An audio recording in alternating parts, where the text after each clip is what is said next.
বক্তব্য রাখবেন ইসলামী আন্দোলন বাংলাদেশের সংগ্রামী সহকারী মহাসচিব সংগ্রামী রাজপথের বিপ্লবী জননেতা নগর উত্তরের সংগ্রামী সভাপতি অধ্যক্ষ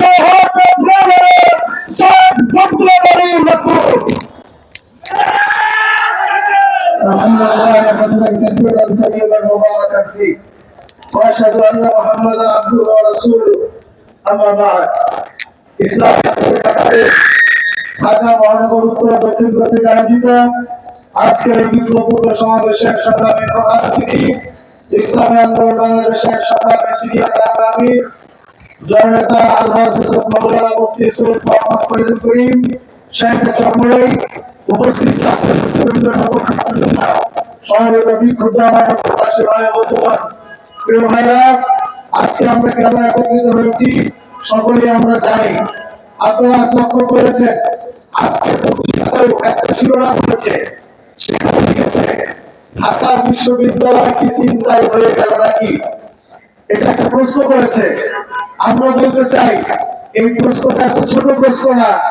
ঢাকা বিশ্ববিদ্যালয় চিন্তায় হয়ে যায় নাই। আমাদের ধারণা আমাদের এই প্রিয় মাতৃভূমি গোটা বাংলাদেশটা আজকে চিন্তায় হয়ে গিয়েছে।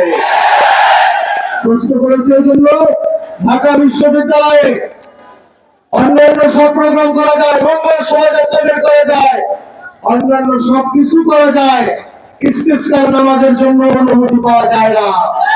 ঢাকা বিশ্ববিদ্যালয় ইফতার মাহফিলের জন্য অনুমতি পাওয়া যায় না। নবাব সলিমুল্লাহ সংবিধান করেছিলেন নাস্তিকদের জন্য নয়, মুসলিম সন্তানদের জন্য করেছিলেন।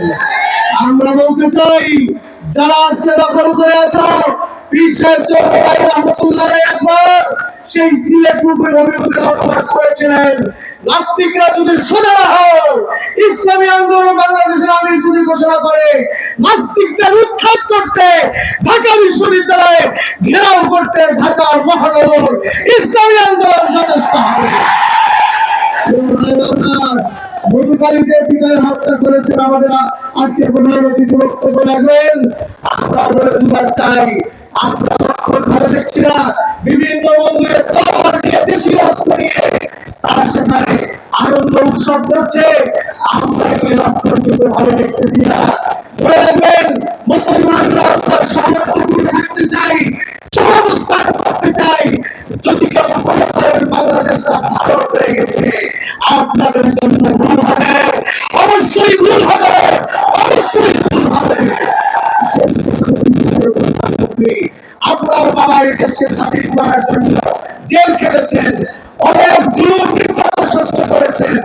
আপনি যদি তার যোগ্য সন্তান হন, আমরা বলে দিবার চাই আপনি এই দেশকে যদি অন্য কোন দেশের কাছে যদি বিক্রি করেন, তবে যদি চুক্তি করেন, এদেশের মানুষ ভোটারের তালিকায় আপনার নামে একজন মনে রাখতে হবে। আসুন আমরা দাবি করি অনতিবিলম্বে মধুখালীর শহীদদেরকে যাদেরকে হাফেজে কোরআন থেকে যারা শহীদ করেছে অনতিবিলম্বে বিচার আওতায় আনুন। দেশ বিরোধী সকল ষড়যন্ত্র বন্ধ করুন। আগামী দিনের কর্মসূচিতে অংশগ্রহণের আহ্বান জানিয়ে বক্তব্য শেষ করছি।